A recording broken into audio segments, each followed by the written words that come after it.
It was her beautiful buttocks that gave her away. I'd recognize Samantha's ass anywhere. Even without the dragonfly tattoo on her left cheek, I would have recognized her. The woman in the video straightened up a bit, and I could make out the rose on her right shoulder blade. There was no doubt about it. It would have been fine if it was a secret beach video or something, but it was a video from the secret lovemaking society, and she was enthusiastically making love. As far as I could see, the only thing she was wearing was her damn wedding ring. Irony of fate. The reasoning part of my brain highlighted important facts about the video. It had to be about 15 years old. Samantha hadn't worn her hair like that for that long. It coincided with the time I contracted with an oil company for 18 months of remote station work. Great money that practically saved us after my company shut down and left me unemployed. With 2 small children and a house near foreclosure, we were in serious trouble. Samantha's salary as a nursing assistant wasn't even enough to survive, and we were desperate. I had been looking for work for months, working behind the counter at a video store for something to do when I got this offer. An almost forgotten job I had done in college, analyzing oil rig safety systems, turned out to be a lifesaver. It was a tough 18 months in places I never wanted to be, but it secured our future. I got a steady job because of it, although we had to move halfway across the country to get one almost immediately. Upon my return, I worried about us while I worked at those remote stations. Anyone would have had those concerns. Samantha was so desperately attached to me when I returned that I put all my worries aside and ignored them. Apparently, however, while I was miserable, Samantha had a very different experience. The camera was moving. The video, taken probably in a large empty office with mattresses and couches spread out in a circle where cubicles usually were, showed at least 14 people. Mostly, they were making love like rabbits. It was clearly a swingers party, with men and women swapping partners at a fairly rapid pace. I paused the video in stunned shock. The link to the site appeared in an old mailbox we used for bills and other non-work stuff. It had originally belonged to her, but in recent years we had both started using it. The letter was sent to our account by the school system's automated information system. Samantha worked in that system as a substitute school nurse, so I had no reason to doubt that it was a training video as claimed. It was. The detached part of me noted that someone technically savvy or working in the school system had to be dealing with Samantha.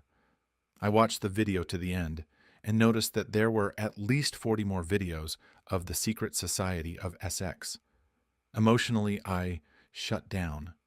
There was only white noise in my ears, and I wanted to scream, cry, and smash something at the same time. Lying cheater. I took a breath, and a mechanical calm finally took hold of me. When you design safety systems for dangerous environments, you quickly learn to react, not panic. I glanced at my watch. It was about an hour before class ended, if she was even on it. I started downloading the videos onto a flash drive. When they were all copied, I closed the link, erased that part of the story, and deleted the copies twice from my home computer. I reminded myself to stay calm. I needed to analyze this and make sure it was her. Anyone who could break into the school computer system could have tampered with the video, but with so many hours of footage, the potential for error was high. It took me a lot of self-control, but I managed not to lose it when Samantha came home. It didn't make any sense. She'd never lost her affection after our separation and spent every second with me whenever she could. When she had days off, she would bring me lunch to work. She seemed a little obsessed with making sure I knew where she was and could contact her. I told her I was working on a project to buy some time to sort through the videos. They were absolutely real. I did a lot of computer forensics and frame-by-frame analysis. There was no video mask. Everything was real. It wasn't on all the videos, but a little over half of them. At least 24 separate orgies at different times in a variety of locations. That night, I turned on the parental controls on her phone and set it to log calls and messages. A downloaded app streamed all of her calls as audio files to my laptop. Among them were people I knew, Daniel, who lived next door with his wife, Hillary Tamati, the cop from 2 houses down, and his apparently not-so-shy wife, Brittany, Phil, the guy from next door, who I always thought was too smooth and a ladies' man. They were all there. There was also Barbara Hidalgo, who, like Samantha, never had a husband. Richard, the doctor's assistant from next door, and Charlotte, Samantha's friend who worked at the veterinary clinic. There were others, not always the same ones. Samantha was obviously eager to participate. Strangely, she was much more interested in women. I had never seen her show any interest in women, but in most of the videos that was her main activity. The coding of the videos narrowed the time frame. As I expected, all of the videos related to the time of my deployment, starting about 4 months after I left. None of them seemed to take place when I was home, but the gangbangs dated from the week after the end of one of my 3 15-day vacations.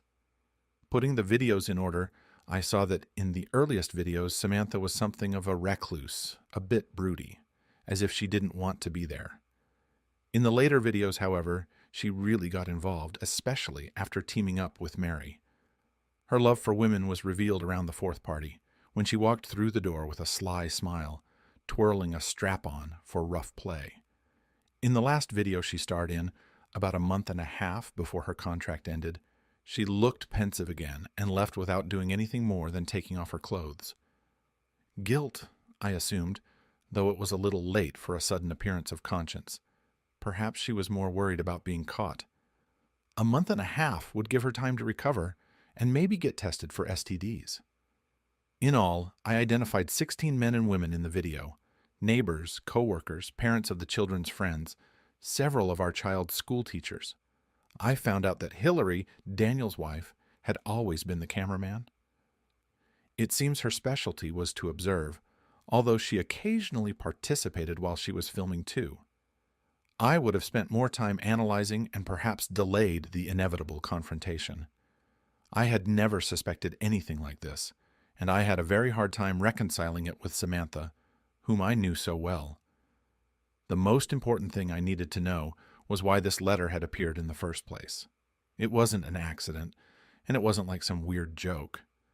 Whoever sent it definitely had a reason, and I doubted I would like it.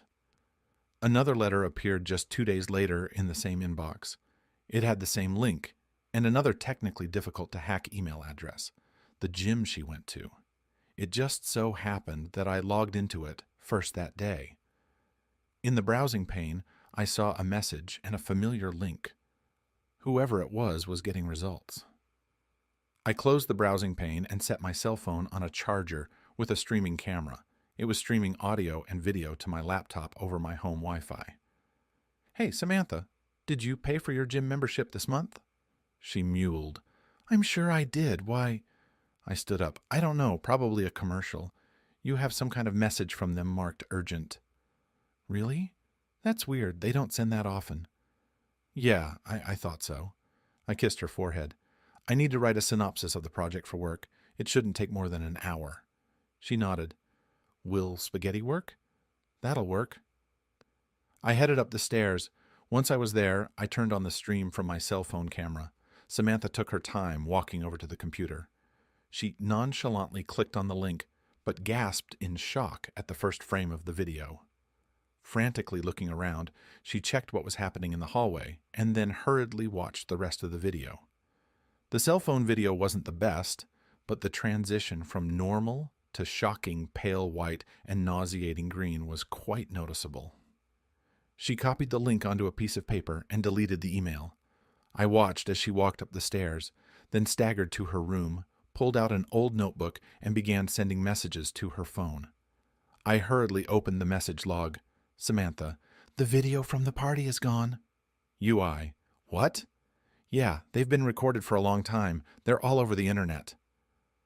After a long pause while Samantha sent the link, a reply came back. UI, "Oh my God, who would do that?" Samantha, "I don't know. If Darwin finds them, he'll divorce me, or good for me." UI, "I thought you had an open marriage." Samantha, "Not exactly." UI, "So you had an open marriage, but you didn't tell Darwin it was open? Like Richard and his wife?" Man, that's just a nightmare. Samantha, I'm not going to explain it now. UI, that was so long ago. Maybe you can tell him it was before we were married. We got married right out of high school, and I could never explain to you or Charlotte or Daniel. They knew about it too. The video shows Samantha struggling not to cry as she wrote the message. Samantha, this is destroying my life. They emailed me the link. She had every right to. I wasn't in the mood to forgive, but I needed to find out who was doing this to her. Maybe it was out of curiosity, maybe to delay the inevitable. Although the situation was horrible, I realized that whoever did this could have had a plan to make it worse.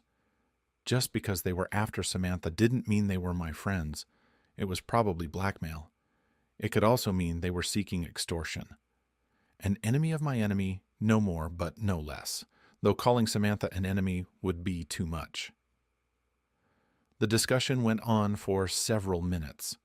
I wrote down the names and phone numbers they passed to each other. It was clear she was talking to Hillary. I learned a lot of new things. Daniel seemed to have died of a heart attack. This gave me mixed feelings. I had always respected the guy, but I didn't know about his feelings for my wife. After their conversation, I followed the ones I could. Hillary became a sought-after videographer for music videos. Tamati and Brittany broke up. He worked as a detective in New York. She moved to California and remarried. I thought it wouldn't be long before she got references. One of the school teachers, Robin, ended up in jail. Apparently she poisoned her 2 husbands to get insurance.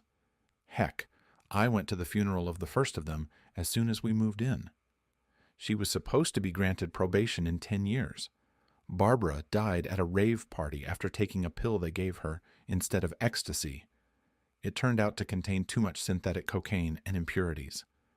The man who gave it to her was already serving at least 6 years in prison.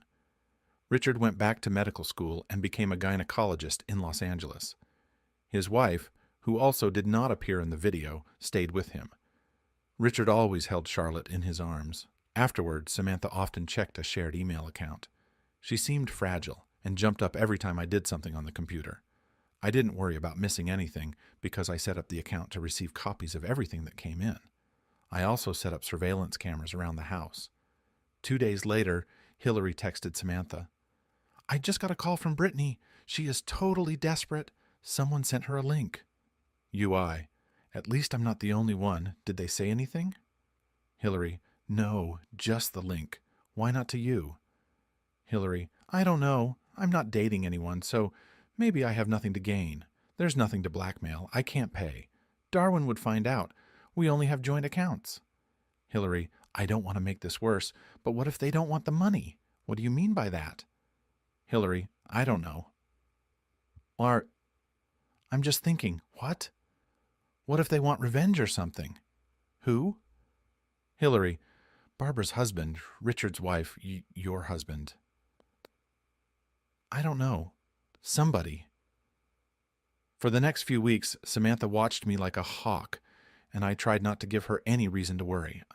I wanted to find out who was doing this and what they wanted before I worried too much. I just checked the logs and kept my visibility. The stress made her physically ill. She suffered from frequent headaches, vomited frequently, and she lost several pounds in weight. I did my due diligence. At first, it was part of the game, but then I was genuinely concerned when I noticed that her jeans weren't holding up without a belt. It was a strange feeling to be angry with her and worry about her at the same time. The fact that she was sick made it easier for me in a way. If she hadn't been so sick, she probably would have wondered why we weren't making love. Hillary contacted her from time to time. 2 other women received links, Charlotte and Dorothy Cruz, our son's former teacher. I didn't immediately recognize her in the video because she wasn't referred to by her last name. She was only in 6 clips, and Hillary spent more time showing her admittedly cute ass than her rather plain face. Besides, I didn't know her that well. The fact that it was women who were targeted convinced me that this was probably one of the guys trying to set up a network for money and love games. But then, the guys might not have called Hillary, so who could have known? Things were quiet for a week until I heard audio from the voice recorder I had set up on the main phone line. Samantha picked up the phone. Hello? This is Mary. Samantha sighed. What do you want? Mary had a soft and gentle voice. Hillary contacted me. She told me about your problems. I thought I could help since you and I are, you know. Really?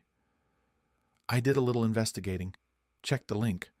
All the videos were downloaded from Chicago in the last 4 months from internet cafes. Did your husband travel to Chicago? No, he's been here the whole time. Are you sure? Yes, absolutely sure. Could they have hacked into his computer? Probably, but I would have seen traces. The erase cycle was too short to erase the security footage, but I changed that. Now we'll have to wait until they come back. Samantha sank heavily into a kitchen chair. Thank you. She paused. I'm afraid. I think it might be Phil, the guy I used to date. I remember him. I didn't like him. Samantha put her head down on her hands, trying to keep her composure. Yes, he was. More than you can imagine. I remember him talking about how Richard liked to be messed with. He was always trying to look manly and all that. Remember how confused he got when you suggested he do it? Samantha smiled slightly, though her heart was broken. I thought he was going to faint right away. Yeah, he was so macho. Mary laughed, but her tone became more serious. Are you okay, honey? Samantha snorted, suppressing her tears. Not really. If you need help, call me any time. I still miss you, you know. That would be impossible. You know. Yeah, I know. It was too big a risk. Sometimes I think we could have tried. Samantha cried. I have to leave. Call me any time. I love you, honey. Damn. I could sell tickets to this drama and make money off of it. Still, Samantha didn't seem to worry about me anymore, though her health continued to be a concern. I even began to feel sorry for her. My initial anger gave way to time and a difficult situation. In preparation, I began sending audio files and text logs to my cell phone so I could spend less time upstairs, and all it took was reviewing footage from cameras placed around the house. There was little activity. Samantha spent some days working at school, doing chores, and watching TV. Every now and then Hillary would text her and ask how she was doing, and occasionally Mary would show up. It soon became clear that Samantha had become emotionally involved with Mary, and they broke up when I returned. Mary tried to talk Samantha into meeting and a possible threesome, but Samantha feared the consequences if things went wrong. I sensed that both parties still had deep feelings. Mary didn't seem to have a husband or boyfriend, and perhaps that's why she was alone. About a week later, Mary called. I know who it is. I'm sending you the video from the internet cafe. It's really the sleazy Phil you thought it was. Samantha's voice sounded almost lifeless. He said it was over, that we'd never speak again. You know I never liked him. The only reason I put up with him was because he brought you into our group. Damn sneaky guy. Samantha stared at her phone for a second. Shit! That's him in the video. He's gotten significantly better. I hacked into the webcam on the computer of the girl behind him and hooked it up to the camera footage so you can see what he's doing there. I had to be careful. Mary, she knows exactly what she's doing. I could hear Samantha crying all night. The next day, I removed all the ammo from the gun and locked it in my toolbox. I also removed the strong pain medications from the medicine cabinet. Despite my anger and resentment, I didn't want a suicide on my conscience that I could have prevented. And there was no way I wanted to explain that to the kids. I had almost decided to tell Samantha about it tonight, but at the end of the day, I received another audio file. I wasn't busy, so I listened to it right after the call. Samantha picked up the phone, saying hello in a half-whisper. Hi, Samantha, it's Phil. We need to talk. I could hear her shock and despair. Why are you doing this? We had an agreement. Just cooperate with me and everything will be fine. Samantha's voice was shaky, almost lifeless. What do you want? Meet me next Saturday at the River Hotel in Jamesville. I'll send you the room number. I can't. I don't have any money I can deliver to you without Darwin finding out. You'll find something, or Darwin will find out. We'll discuss how much Saturday. Don't forget to wear panties, Phil wheezed. Samantha almost screamed, "You bastard! You said it was over!" Phil grinned derisively. "I destroyed all the evidence as promised. But now we have a new deal. You're going to copulate with me and everything will be fine. This time I won't risk going to jail for participating in a crime." "You're a terrible person." Ia, I'll explain everything, Darwin." Of course. One look at that gangbang video and it's over. No one's going to help you. Just do what I say. We'll have fun whenever I want. You deliver me some money or jewelry or whatever else you want, and we'll be friends again." For how long? How long? As long as I enjoy it." Phil hung up the phone. I had already started trying to get this man out of Samantha's head, but his blackmail seemed to be threatening her all over the place. He had managed to buy time. I immediately called home, making the excuse that I needed to discuss dinner. I suggested Samantha go out for steak. Apparently going outside had calmed her down a bit. She looked pale and exhausted, but a little refreshed. I was able to comfort her as she fell asleep by cradling her head against my shoulder. The next morning she was feeling better, and I went to work. Once there, I grabbed my cell phone and called Mary. She answered, "Hello? Mary, this is Darwin, Samantha's husband. We need to talk." "About what?" "Listen, I found out about your little club and the blackmail that's going on right now. I know about Phil. We'll talk about the details later. I don't know how things will work out, but she's the mother of my children. I need to protect them from this situation. I'm sure you have feelings for Samantha, so this might be your chance to help. You're a programmer. You have the technical skills to help us with this case." I didn't elaborate on exactly how I learned of her abilities by watching Samantha. She was obviously cautious for obvious reasons. Depends on exactly what you need. "Trouble with Phil. He's threatening her, demanding money and time in bed. He wants to meet her at the River Hotel next weekend." Mary sighed. "Looks like Phil's got a hold on her." She's not the type to give in easily. Usually at our club it was customary for married couples to join, but single women like me could join too. The rule was that if a man joined, he absolutely had to bring a woman with him. Otherwise, it would turn into a sausage fest. She was telling everyone that you have an open marriage while you are away. Judging from the video, she was starting to sound like one. But I think you're right. She mentioned some kind of deal. Sounds like blackmail to me. If she did give in and he started blackmailing her, then nothing. She should have confided in me and told me what was going on. We could have worked something out, but now, damn it. You're not really forgiving her, are you? Her voice sounded sad rather than judgmental. Try watching your faithful wife sleep with someone else without your knowledge and see how you'd react. She was silent, clearly aware that I knew of her involvement in this. She doesn't know I'm aware, and I think if I told her, it would be too much. I don't like her voice when she sounds like she's giving up.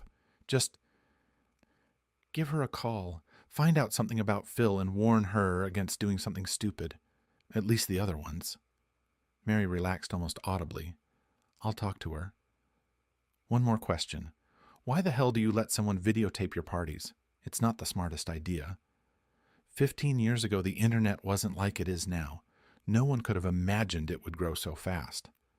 We thought it wouldn't hurt to have insurance to show that everyone agreed and everyone was of legal age after the incident at one of the Eero clubs in the area. All the tapes should have been destroyed years ago. But apparently that didn't happen. I trusted the man who was supposed to do it. Everyone trusted him. Hillary. Mary was silent for a moment before I continued.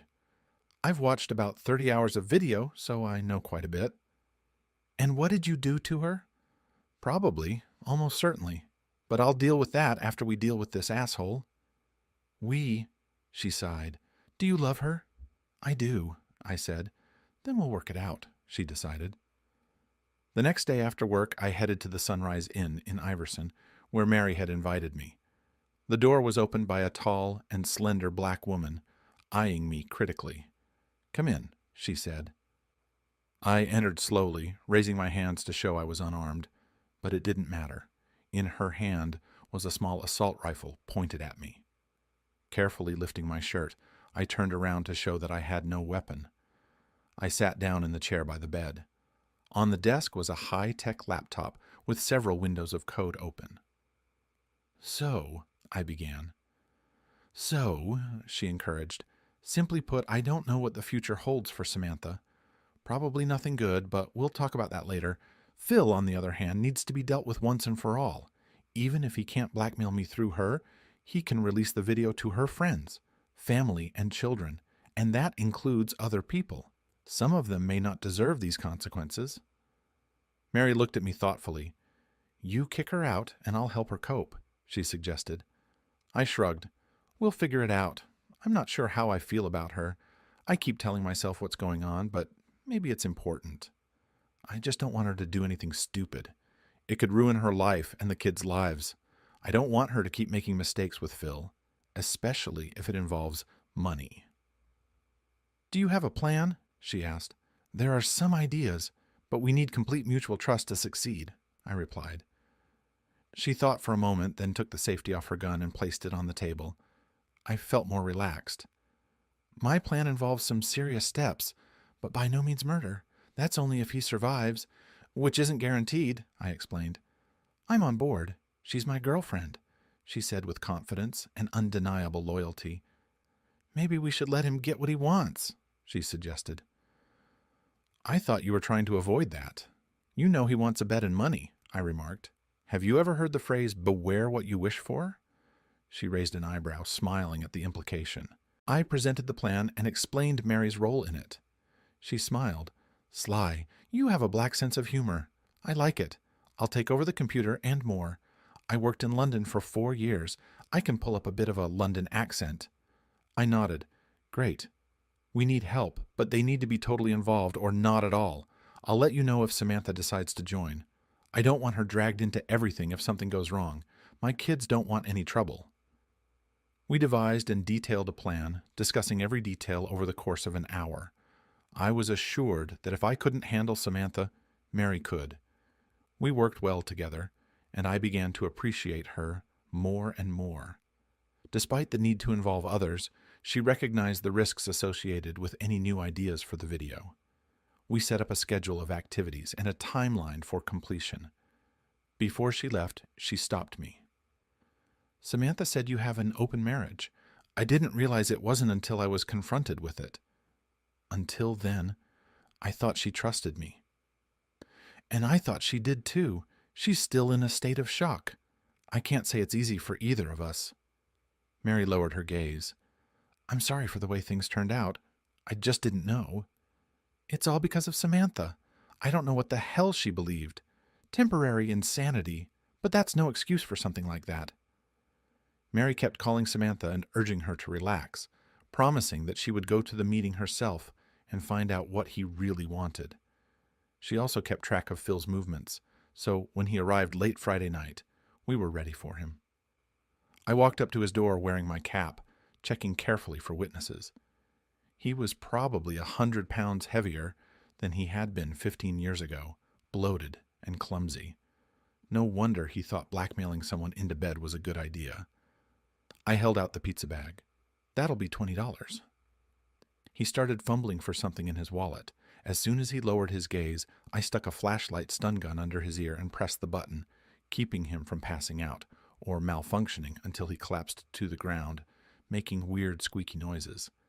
I quickly grabbed him by the hair and dragged him inside, Mary slipping in behind me. Damn, he was heavy. I gave him another shot from the stun gun, telling myself it was to keep him from crashing, but doubting it myself before zipping up his arms and legs. Mary handed me a syringe without a needle, and I injected a horse tranquilizer into his throat. We made ourselves comfortable and waited for it to take effect. Mary called to the others and quietly let them into the house. Together we hauled it out to the parking lot in a laundry cart and took the long way around. We needed to find a secluded spot. Upon arrival, I sat down next to him while the others set up. When he came around on Saturday morning, Mary was sitting in front of him. He looked around restlessly, realizing he was in an abandoned industrial building. Although he didn't know it, we were in a car storage building at an abandoned gravel pit. Mary leaned forward. "Hi, Phil. Long time no see. You shouldn't have gotten involved with my girlfriend. You know how I feel about her." Phil couldn't speak. He was gagged in his mouth. He'd been bought at a love shop 100 miles away. He was stripped and tied to an elaborate bondage system that could be adjusted to any vulnerable and humiliating position. Velcro handcuffs were replaced with hard leather cuffs with buckles designed for resistance. For more humiliation, we dressed him up in an XXXL schoolgirl costume, applied lots of blue eyeshadow, a bright red wig with pigtails, neon pink lipstick, and attached lots of pink plastic hairpins. Mary even painted his toenails on his hands and feet. Mary walked up behind him. I walked around to his front. "Hi, Phil. I never liked you, but at least now I know why." He was really starting to struggle. I shrugged. "It's all in the past. Or it would be if you had the sense to leave it alone. I probably never would have found out. I honestly had my suspicions that something was going on, but not enough to make me want to dig into it. If I had found out, I probably would have divorced her. Or maybe not, but I almost certainly wouldn't have thought about you. But here we are, and you had to go and stir up a hornet's nest with a stick. Now you have my full, undivided attention." I unbuckled the gag for a moment and left it hanging while I stuffed a turkey baster in his mouth and injected a mixture of tequila, ecstasy, fentanyl, and Viagra down his throat. After making sure he swallowed the entire mixture, I reinserted the gag and positioned the bondage chair so that he was in a position like he was bent over a chair. Mary unzipped the duffel bag and began to undress. I looked over at her. Phil couldn't see what was going on behind his back, and I could tell he was scared, as he should have been. If he could see what I could see behind him along the wall, he would be even more scared. Mary undressed completely, then caught my eye with a sly smile, winked, and slowly twirled in a pirouette. She had put on a little weight over the years, but just enough to go from an AA cup to a B cup and add some curves where none existed before. Now she did have an ass, whereas before it had been straight as a board. Then she slowly dressed in an ER version of Catwoman's black PVC costume, with a mask and thigh-length boots. On her right buttock, she had a large temporary tattoo of a monkey and a skull. As she held out the high-end video camera to him, he saw her black-gloved hand, and it made him tense up for a moment. I checked the camera and stood a little to the side of him and in front of him. Mary pulled out her secateurs and looked at me and Hillary, who had the same camera. I nodded. "Whenever you're ready." I started recording. She passed it around with exaggerated importance. "Ooh, look at the little sheep we have today." Her accent was almost perfect, at least as far as I could tell. "You paid for this on top, so let me start it off right." "Holy shit. This is the ticket. I've been holding it for you for hours." He started to resist, causing her to bring her stump down on his back with force, even as she continued to relieve herself. That damn girl must have an iron bladder. "That's enough, you. Take it like the little brute you are." Then she slid off him and nimbly walked up to his side. She brought her whip down on his ass with a swing, then another and another, until I was worried she was getting too carried away. Some of the scars filled with blood before she caught herself. She made a hand sign, and I turned off the camera and walked over to her, while she looked down, breathing heavily. "Are you okay?" She turned away and stood silent for a second, then pulled off her mask and looked up at me with eyes full of tears. "I just hate that he did that to Samantha." I caught her hand before she launched her stump into it again, then put my arm around her shoulders. "Relax. Stick to the plan. It'll make him a lot more miserable for a lot longer." She clung to me for a moment, then put her mask back on. "I can do that." She signaled for me to write it down again, and she walked over to a black duffel bag and pulled out an obscenely large device. "Look what I have for you, sweetheart. It's your favorite big black stallion, Kong." I shuddered. The damn thing looked like an elephant's trunk. She started rubbing it on my face. "This is going to hurt a lot." We turned off the cameras and brought him back to an upright position. He closed his eyes and cried silently. I used a turkey baster to give him Gatorade. I didn't care if he survived or not. If I wanted to just kill him, I would have done it with a simple headshot. We changed him into his Sailor Moon costume, adding a blonde wig with blue bows, then put him in place. On the green outdoor rug, we set up a sky blue background and added a few small flowers. Mary stealthily stepped aside as another figure stepped out of the shadows, from the wall. It was a short woman, not fat but stocky, dressed in a teddy bear costume. She carried a small wicker picnic basket in her hands. Her outfit included boots and gloves with fur paws, a fur corset with an open cup, a pink bow tie, and a headpiece in the shape of a smiling teddy bear. For a moment, I wondered where people got such costumes, but I preferred not to ask the question.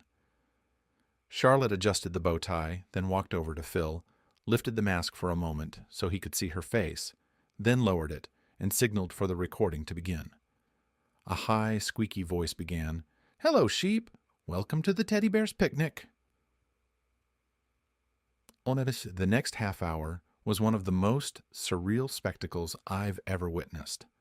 Unlike Mary, whose demeanor radiated barely contained rage and aggressive humiliation, Charlotte maintained a sickeningly sweet speech, sang cute but perverted songs, told cute but vulgar stories, and chanted an array of absolutely obscene nursery rhymes.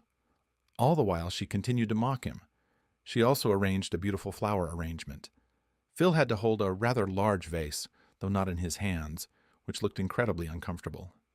The hard slap of a pink paw-shaped paddle sounded to the tune of Hot Cross Buns, turned into a lewd parody. Finally, she approached my cell. "You know what I think. I think no picnic would be special without an appetizer." Odd Bear brought out a small plastic tea plate with a small slice of sponge cake on it. "Oops, we forgot the topping. You can't have a treat without it." By then he was too stoned to realize what was going on and was devouring the cake, and Charlotte Bear giggled. "Well, wasn't that a fun picnic?" So we brought it back upright, separated and rinsed it, giving it some more Gatorade. Meanwhile, we transformed the site into the look of a run-down subway restroom, using toilet stalls from real restrooms, as well as the sink already installed. A couple of printed subway signs gave the place an especially authentic look. Dorothy and Brittany were dressed up in black PVC suits, which looked rather revealing considering their good physical shape. They completed their look with gruesome black pig masks that resembled mimes. They silently smeared it with a brown slurry, chocolate syrup, from the fake toilet we had installed. From the outside it looked like they had covered it with some kind of excrement. They pinned almost every inch of his body with pins and took turns using the handle of the toilet plunger. Then they pulled mutilated wet chocolate bars out of the toilet bowl and made him eat them. The final scene took place against an industrial backdrop, and this time Mary brought along another woman in a blood-red Catwoman costume. She had a matching tattoo of a skull with shackles. The red cat spoke with a deep Southern belle accent, which contrasted with Mary's stiff Chelsea accent. They rolled him over onto his back, inserted a ring gag into his mouth to keep his mouth open, and then took turns sitting over him and relieving themselves. Without ceremony, they humiliated him for the next half hour, frequently switching places. When the video ended, the red Catwoman took off her mask and looked at me with tears in her eyes. Samantha obviously didn't know what to say. On the eve of Phil's arrival, Mary finally told her the whole truth. She insisted that Samantha had to be sure that after that, Phil would no longer be able to exert any influence over her. I was too dumbfounded by what was happening to say anything, so I just turned to Mary and told her that we needed to clean this up. We rinsed Phil off and moved him to a chair. We burned all the outfits and toys in a 55-gallon metal barrel that I had brought specifically for this purpose. Before they left, they talked quietly with Samantha and Mary in the corner. Just before Charlotte, Brittany, and Dorothy left, I noticed a few concerned looks in my direction. Hillary took the video from the cameras and spent the next few hours editing and enhancing it, cutting, blending, and adding sound effects and music.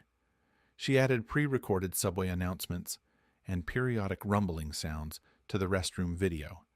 She seemed to really enjoy adding cartoonish sound effects and silly music to the weird teddy bear picnic video. While she was doing that, Mary was working at her laptop, putting the finishing touches on the plan. Samantha and I used the outdoor sprayers with bleach to completely clean up the area. She still couldn't find anything to say. I periodically checked to see if Phil was alive. He was alive, and while I was generally ambivalent about that status, I realized that adding murder to the list of crimes we'd committed was probably a bad idea. If things went even remotely according to plan, he would have no proof that anything had happened. All of his blackmail material would be destroyed, and we would be rid of the problem for good. By the time he came to his senses, it was nearing nightfall. I gave him some Gatorade, this time in a bottle with a straw. He didn't say anything. I was sure he was sure I was planning to kill him. "Welcome back, Phil." He stared at me, eyes wide and still stunned. "Where did you get the video, Phil? Don't make me ask you twice. I have a car battery and some cables I'd like to try out on you." He looked at the ground. When Daniel died, Hillary had to go back to her hometown for a week for his funeral. I snuck over to her house and copied them. I realized it went something like this. "This is where I'll tell you what's going to happen. Once we drop you off, I never want to hear from you again. If you file a complaint with the police, you're gone forever. You tell anyone about this, you're gone forever. You recognize some of the people here, but there are others who helped set you up, who were never here. If anyone investigates, they'll find out that you personally ordered and paid for all the toys used today." I grabbed his face. "They were delivered to your apartment in Chicago. You paid for the video cameras. Your computer will show you did everything. Don't look for anything in your apartment. It's all gone. If you have backups, I recommend you destroy them." Brittany's ex-husband texted to let her know he had cleaned out the apartment. "We deleted the website you created and used a multi-platform virus called Dry Rot to track and destroy copies of the videos you used. It may miss some videos, but it should get most of them. We felt that just taking content from your viewers wasn't really fair, and we didn't want to leave you without money, so..." I turned the laptop to face Phil. His website had been replaced by a much more professional one, with a banner that read, "Lil Bitch Adventure World." He stared at the screen in horror. Brightly colored cartoon captions offered downloadable clips, and small, low-resolution videos ran side by side. Bitch versus Catwoman, The Adventure of the Lil Sheep, Lil Bitch Picnic Teddy Bear. Catwoman and Furious Kitty teach the little bitch a lesson. Worse, the visitor counter was ticking like a world population clock, and the download indicator was practically in the red zone. Phil turned green and immediately vomited Gatorade. "Look on the bright side, Phil. You kinda got what you wanted. It looks like a good amount of money is flowing into your site, and you got to make love to all the women you were trying to blackmail. Maybe not quite what you expected. But still, a bed is a bed, right?" I gave him more tranquilizer mixed with ecstasy, fentanyl, and Viagra. I really hoped I didn't overdose him and lower his blood pressure with Viagra. Samantha and Charlotte had carefully calculated the doses, but there were no guarantees, especially in the mix. When he passed out, we dressed him in a size XXL red lace teddy. Samantha put even more garish dragon lady-style makeup on him, quickly shaved his head, and glued on a long black wig. I pulled into the van we had borrowed from a repair shop that was temporarily closed because the owner was in jail for domestic battery. I had already put fake company signs and other license plates on the van. When we finished loading it into the van, Samantha finally said something to me. "Where are we taking this piece of shit?" I smiled for the first time ever. I figured he could continue his adventures, I guess waking up in Memphis's Tenderloin neighborhood, in an alley with no ID or money, dressed like that, violently aroused from Viagra might broaden his horizons. She giggled, a little too long and a little too hard, but it was the first sign of humor she'd shown in weeks. Mary sat in the back seat, scribbling away on her ubiquitous laptop while I drove, and Samantha stared out the passenger window with her arms wrapped around herself. The whole drive was uneasy. Mary tried to strike up a conversation every now and then, but Samantha just wallowed in her misery. When we reached Memphis, stopping only once for gas and once more for gas and coffee, it took us about half an hour to find a place perfect for dumping our toxic waste. When we found a suitable abandoned alley and rolled out onto the street, Samantha shuddered. I guess I should be glad I'm not the one in that nightgown. There was a fragile wistfulness in her tone. She wasn't sure she wasn't next on the agenda for something like this. I figured I'd better say something before visions of a one-way cargo ship trip to a brothel in the Congo put her in a state of complete panic. You're the mother of our children, and even if they grow up, when the grandchildren are born, they're going to need a grandmother. Or I don't know where we go from here. But this wasn't about revenge. It was about solving a current problem. Not that I don't enjoy doing it with him. I could see the look of relief on her face. About 2 hours away from Memphis, Samantha spoke. Can we talk? All three of us. I want to tell you what happened. Everything. I don't need everything. I have enough video for that. My voice sounded a little calmer than I expected. That's not what I'm talking about. I'm talking about how it started. Why it started. Phil's comment about being an accessory after the fact suddenly came to mind. Perhaps I really need to know. We'll talk at home. She squirmed a little in a lump, but nodded. Once we got home and settled in, we sat down in the living room and settled into our chairs, looking at each other. I nodded to Samantha. This is your story. She stared at her feet and took a deep breath. Phil had proof that I killed a man. Oh. That got my attention, and Mary straightened up sharply. What? I went to Charlotte's sister's bachelorette party. I drank a little bit, but I watched what I was doing and didn't get drunk or anything. I had one pina colada. She looked down at her feet. As I found out later, the dancers had some kind of deal with the bartender. They had him slip something in our drinks to make everyone lose their minds. Ecstasy and a bunch of other shit. They did it often enough to know what they were doing. I think because of the lowered inhibitions and the already hot atmosphere, the dancers usually made love in a big way. The girls having bachelorette parties didn't tell anyone that things got out of hand, so they got away with it all the time. I looked at her. And how does that lead to murder?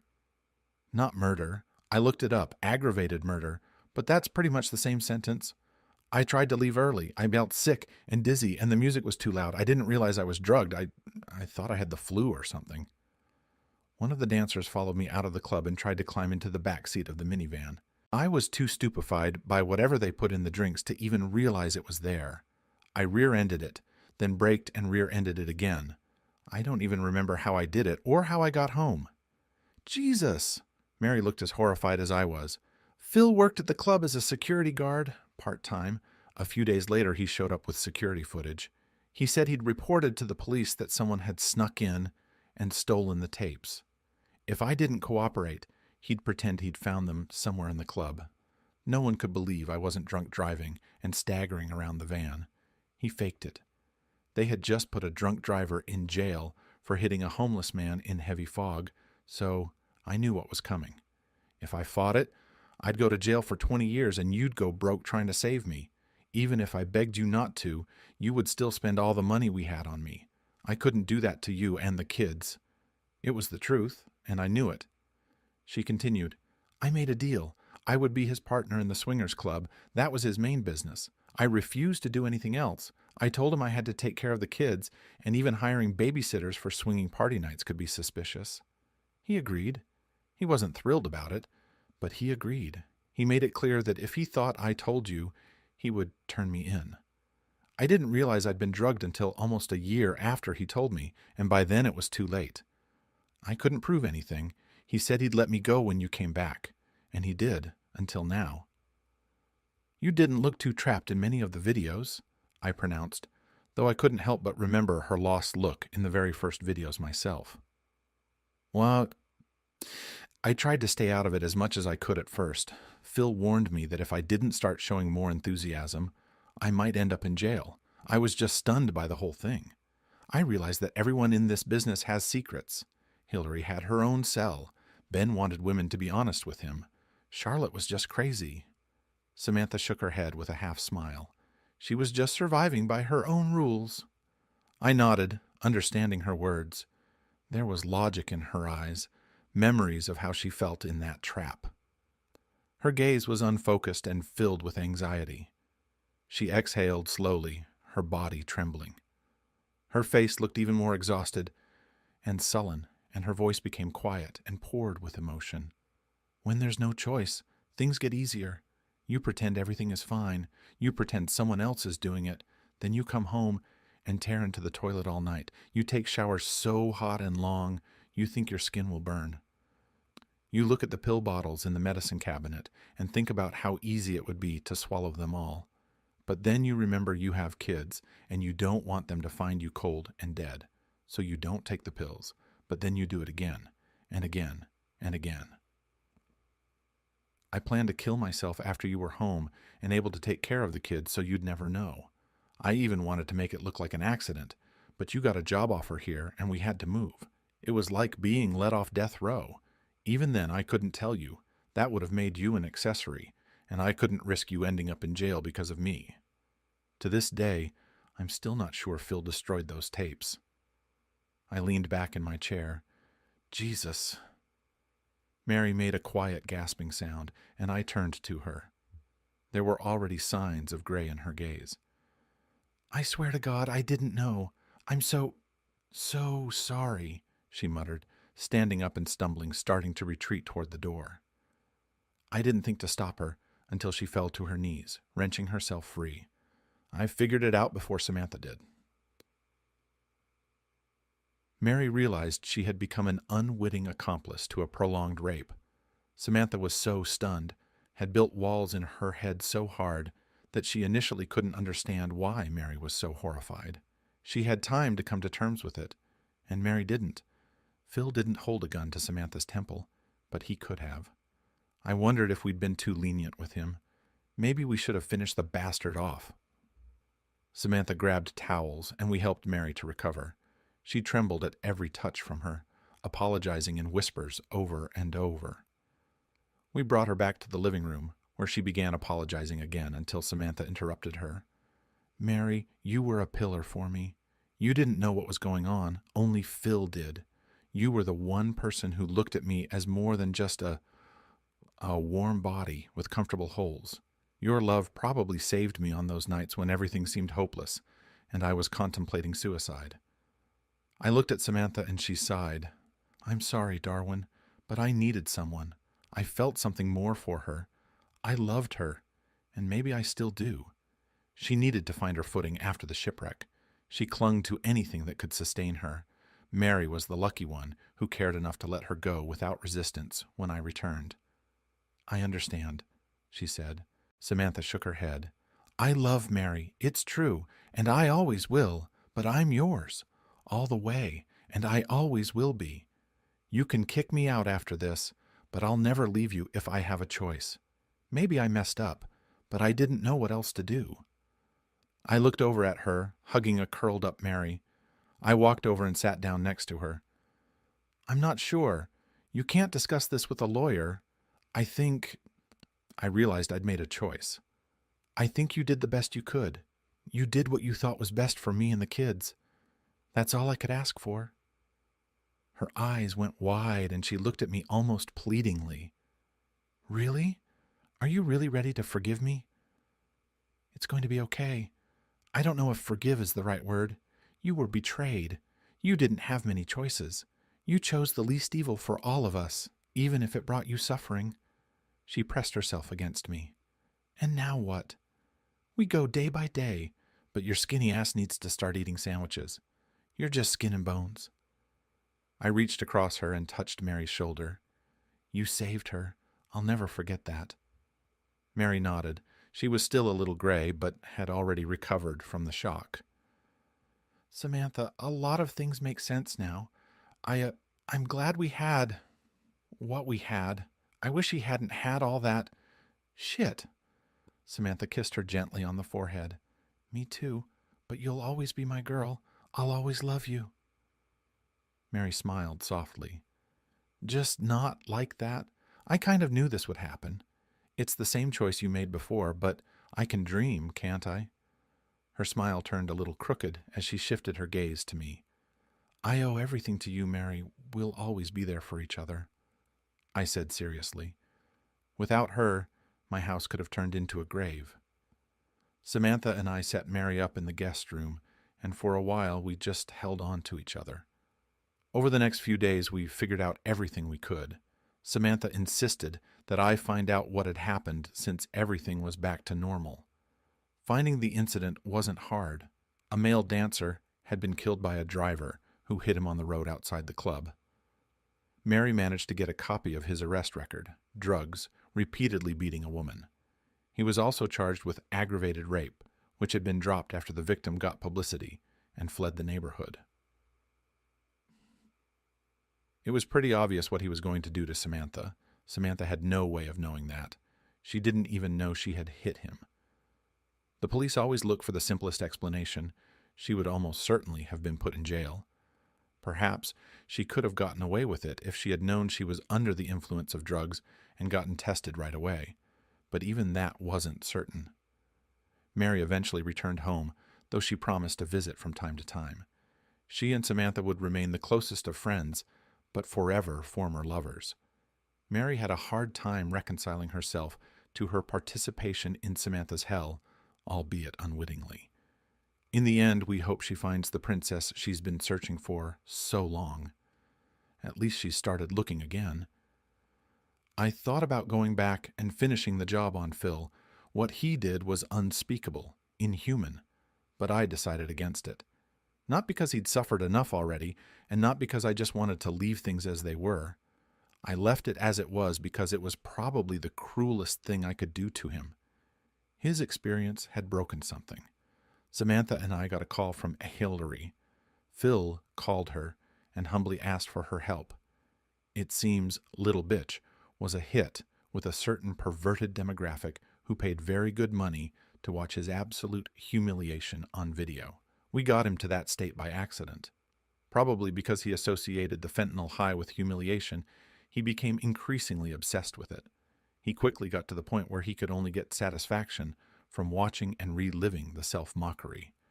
But he needed fresh videos for the site and new humiliations for himself. Each time, they became more and more extreme. It didn't take long to realize what was happening. Pilots call it a graveyard spiral.